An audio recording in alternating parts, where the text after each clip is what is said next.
Hello dear students, welcome back to our channel All Over NCERT. I hope that you all are fine and doing well in your studies as well.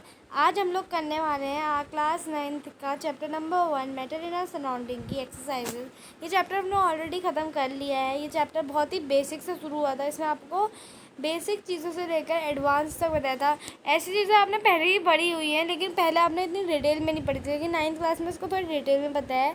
तो वही चीज़ें हैं। तो चलिए register यहाँ पे सबसे पहले क्वेश्चन आंसर्स की तरफ बढ़ते हैं। Convert the following temperature on Celsius scale. तो यहाँ पे आपको सेल्सियस स्केल में इसको कन्वर्ट करना था।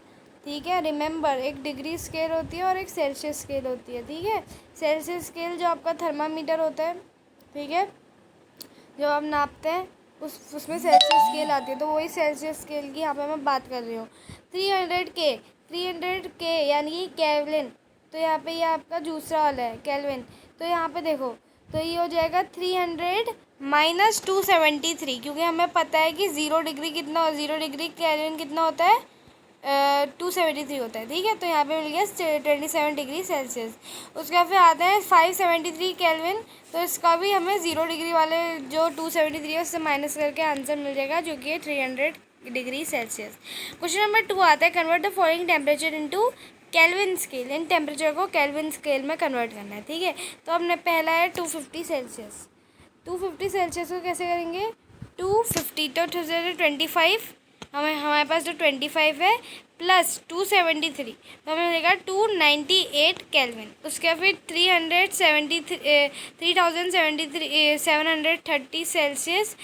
तो अब इसको कैसे कन्वर्ट करोगे, सबसे पहले 373 लिया और उसके बाद फिर 273 को ऐड कर दिया, तो इसमें मिलेगा 646 केल्विन। ठीक है, अब आता है give reasons for the following observation. सबसे पहले naphthalene balls disappear with time without living any solid. तो ये बहुत ही इंटरेस्टिंग क्वेश्चन है डियर स्टूडेंट। यहाँ पे नेपथलीन बॉल्स वो बॉल्स होते हैं जो कि आप डेली अपने कपड़े उपड़े में डालते रहते हो, ताकि उसमें मतलब रैट्स वगैरह ना आए, है ना। तो देखो naphthalene balls show the property of sublimation. अब सब्लिमेशन प्रॉपर्टी हमने पढ़ी थी।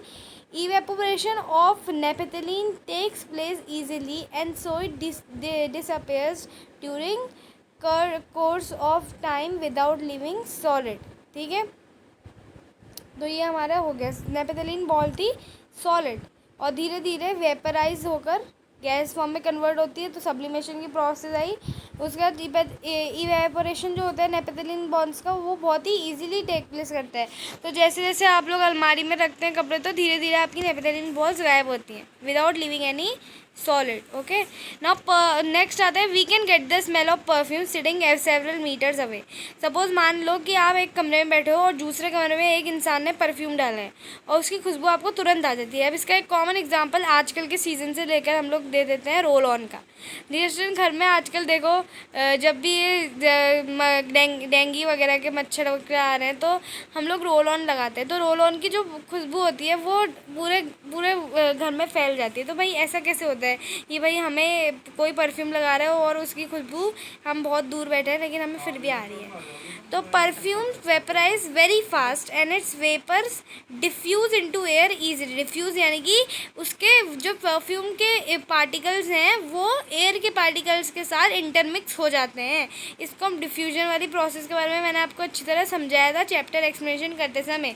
ठीक है टीचर, इसमें कोई कोई ऐसे टर्म्स हैं जो कि आपके बीच में आएंगे, इसलिए आपको अच्छी तरह चैप्टर पढ़ना है। ठीक है, उसका that is why we can smell the perfume sitting several metres away. और आपको ऐसे आंसर्स लिखना है जो कि शॉर्ट हो लेकिन उनसे सारी मीनिंग जो है समझ में आ रही हो। ठीक है, अब क्वेश्चन नंबर 4 आ रहा है arrange the following in increasing order of forces of attraction between the particles water sugar and oxygen.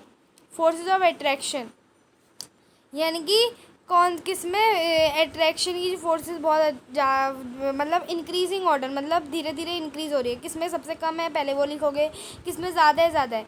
अब हमने एक चीज़ पढ़ी थी कि गैसेस में जो है जो पार्टिकल्स होते हैं वो फ्रीली मूव करते हैं, है ना, पार्टिकल्स फ्रीली मूव करते हैं, तो अट्रैक्शन की फोर्स इतनी ज़्यादा नहीं है, कम है थोड़ी। लिक्विड में पार्टिकल्स थोड़े दबे हैं, इतना ज़्यादा उनको अभी फ्रीडम नहीं मिला है, तो वो जो है कहीं ना कहीं फ्री तो है लेकिन अट्रैक्शन की फोर्स जो है उनमें गैसेस के कंपैरिजन में ज़्यादा है। लेकिन सॉलिड में अगर आप आओ तो बहुत ही चिपके हुए हैं पार्टिकल्स आपके, तो वो बिल्कुल अट्रैक्शन की जो उनकी बॉन्ड है वो बहुत ही ज़्यादा है। ठीक है, तो इसमें हमारा, अगर मैं इनको इंक्रीजिंग ऑर्डर ऑफ फोर्स और अट्रैक्शन में लिखूँ तो सबसे पहले ऑक्सीजन यानी कि वो गैस है, तो गैस में जो है अट्रैक्शन जो है कम हो रहा है। उसके बाद फिर वाटर जो कि लिक्विड है, लिक्विड में अट्रैक्शन तो है लेकिन इतना ज़्यादा भी नहीं है। उसके बाद फिर शुगर में वो सॉलिड है, तो सॉलिड में अट्रैक्शन सबसे ज़्यादा है। अब आ जाते हैं नेक्स्ट में, what is the physical state of water at, physical state of water. अब सोचिए 25 डिग्री सेल्सियस में वाटर कैसा होगा। 25 डिग्री में वाटर जो है लिक्विड ही होगा, ठीक है। उसके बाद 0 डिग्री सेल्सियस में वाटर जो है सॉलिड भी होगा और liquid, partially solid and liquid, because 0 degree Celsius में आपकी आइस जो है मेल्ट होने लग जाती है, दैट्स वाई। उसके बाद 100 डिग्री सेल्सियस में वाटर बहुत बॉइलिंग होगा और वो वेपर्स में कन्वर्ट हो रहा होगा धीरे धीरे। तो यहाँ पे पार्शियली लिक्विड और वेपराइजेशन ज़्यादा हो रहा है क्योंकि इवेपोरेशन हो रहा है, तो इवेपोरेशन यानी कि गैस में कन्वर्ट हो रहा है आपका वाटर, ठीक है। तो वाटर की फिजिकल स्टेट हो गई। अब आते हैं नेक्स्ट क्वेश्चन में, जो कि है give reason to justify water at room temperature is liquid. Room temperature में वाटर लिक्विड क्यों होता है, तो इसमें पहले रीज़न देते हैं। Water at room temperature is liquid because it is fluidity and has definite volume but no definite shape. वो रूम टेम्परेचर में लिक्विड इसलिए होता है। अनदर रीज़न ये हो सकता है कि जो हमारा टेम्परेचर है वो बहुत ही ज़्यादा जो है 100 डिग्री के पार तो नहीं जाएगा, लेकिन अगर आप आइस को बहुत देर तक बाहर रखो तो कहीं ना कहीं शाम तक आने तक जो आपके वाटर है वो फिर से अपने लिक्विडिफाइड स्टेट में आ जाएगा, ठीक है। नेक्स्ट आते हैं, an iron almirah is a solid at room temperature. An iron almirah, ठीक है, आयरन की अलमीरा है, अलमारी, ठीक है। तो अब देखो, iron almirah is solid at room temperature because it is rigid and has definite shape. उसके पास डेफिनेट शेप है और उसके पार्टिकल जो है बहुत रिजिड है, ठीक है, क्योंकि वो आपका सॉलिड है और सॉलिड उसकी मेन प्रॉपर्टी, क्योंकि उसमें पार्टिकल जो है उनके बीच में बहुत ज़्यादा अट्रैक्शन की फोर्स है, इसलिए। अब नेक्स्ट आता है dear student, question number 7, why is ice at 273 kelvin more effective in cooling than water at the same temperature. तो देखो डियर स्टूडेंट, तो ये क्वेश्चन हमारे पास आ गया कि why is ice at 273 degree Kelvin में more effective in cooling than water in the same temperature. क्यों ऐसा क्यों है भाई, 270 डिग्री सेल्सियस में तो आइस मेल्ट हो जाती है, वाटर लिक्विड फॉर्म में ही आ जाता है, और हमारे पास एक और वाटर है जो कि रूम टेम्परेचर में है, तो वो 273 डिग्री वाला जो वाटर है वो इतना मतलब इफेक्टिव क्यों है कूल करने में, और रूम टेम्परेचर वाला वाटर क्यों नहीं, ये क्वेश्चन आपका बेसिकली पूछ रहे हैं। तो अभी 273 डिग्री वो जो है हमारा टेम्परेचर ले, हमने एक कॉन्सेप्ट पढ़ा था लैटेंट हीट का, ठीक है, जिसमें हमारा टेम्परेचर जो है हीट शो नहीं करता है, तो उस समय जो है आपका वो कूल ही है, वो ठंडा ही है आपका पानी, इतना अभी वो उसमें पार्टिकल्स इतने ज़्यादा जो है काइनेटिक एनर्जी नहीं आई है, अभी वो लोग इतने ज़्यादा एनर्जेटिक नहीं है, वो धीरे धीरे घूम रहे हैं। लेकिन जैसे जैसे आप टेम्परेचर बॉईल कर रहे हो 100 डिग्री सेल्सियस में आया, वैसे वैसे जो है पार्टिकल्स बहुत तेज तेज मूव कर रहे हैं, तो आपका कहने की काइनेटिक एनर्जी ज़्यादा है, और काइनेटिक एनर्जी ज़्यादा है तो हीट ज़्यादा है, टेम्परेचर ज़्यादा है, और इसी की वजह से जो है आपका, तो आप देखो जैसे कि 273 डिग्री में जो आइस है वो जो है लेस एनर्जेटिक होती है देन वाटर। 270 डिग्री में आइस मेल्ट हो गई, धीरे धीरे वाटर बन गई, लेकिन वो ठंडी है क्योंकि इसमें जो है अभी आपका एनर्जी बहुत कम है, काइनेटिक एनर्जी, पार्टिकल्स इतनी तेज तेज मूव कर नहीं रहे। वेयरएज अगर सेम टेम्परेचर की वाटर की बात करें तो वो जो है वो बहुत ठंडा वाटर है और वो बहुत गर्म वाटर है, तो गर्म वाटर में जो है आपकी पार्टिकल जो है तेज तेज मूव कर रहे हैं, तो भाई वो कूल करने में इतना हेल्प नहीं करेगा जितना आपका 273 डिग्री वाला वाटर करेगा, ठीक है। तो यहाँ पे देखो लेटेंट हीट ऑफ फ्यूजन, इसका कॉन्सेप्ट हमने पढ़ा था आपके चैप्टर पढ़ाते समय, ठीक है।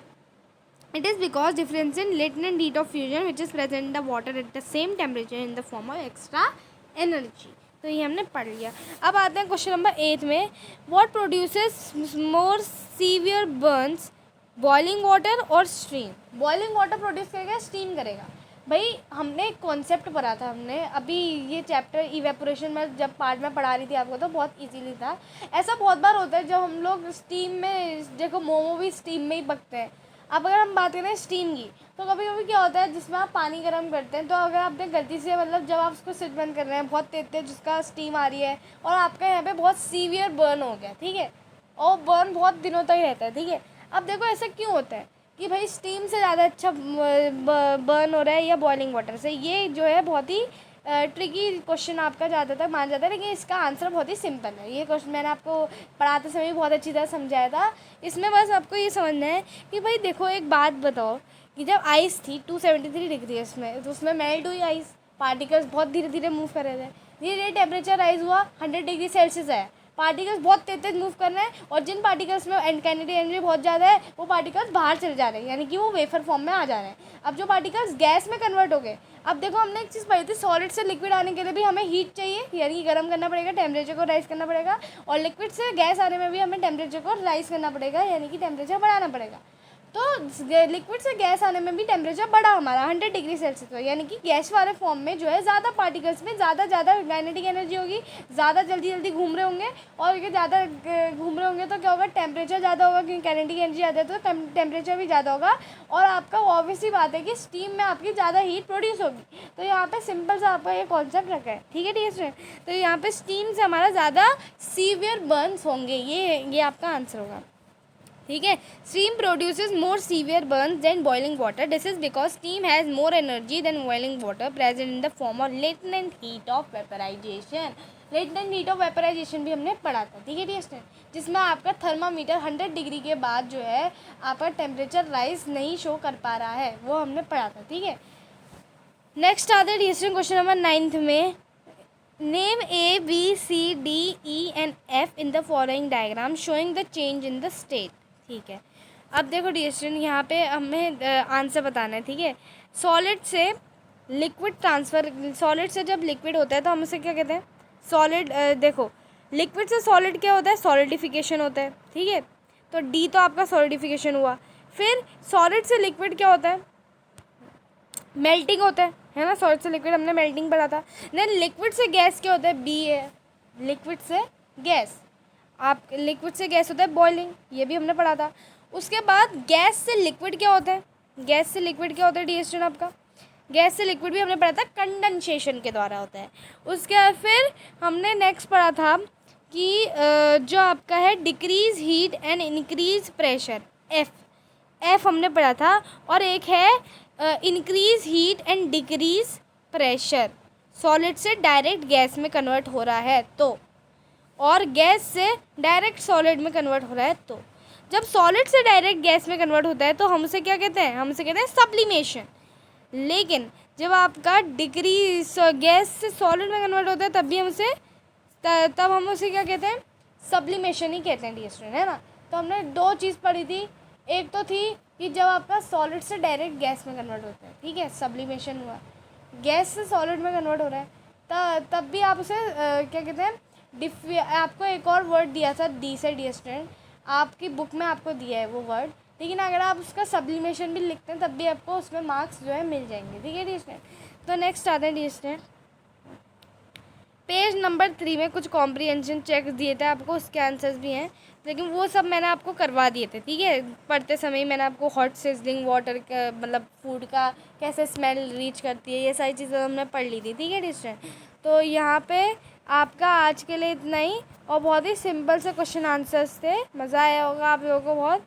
तो thank you so much dear student for watching the video, and अगर आपको ऐसी और वीडियो समझना है तो आप हमारे क्लास 9th की साइंस की प्लेलिस्ट में जाइए, उसमें हमने बहुत सारे वीडियोस बना रहे हैं, उसमें हमने matter in our surrounding chapter पूरा अच्छी तरह समझा रखा है, आप उसकी वीडियोस जाकर देखिए अगर आपको कॉन्सेप्ट समझ में नहीं आया, और उसके बाद फिर आंसर की भी आप लोग देख सकते हैं। Thank you so much dear student for watching the video.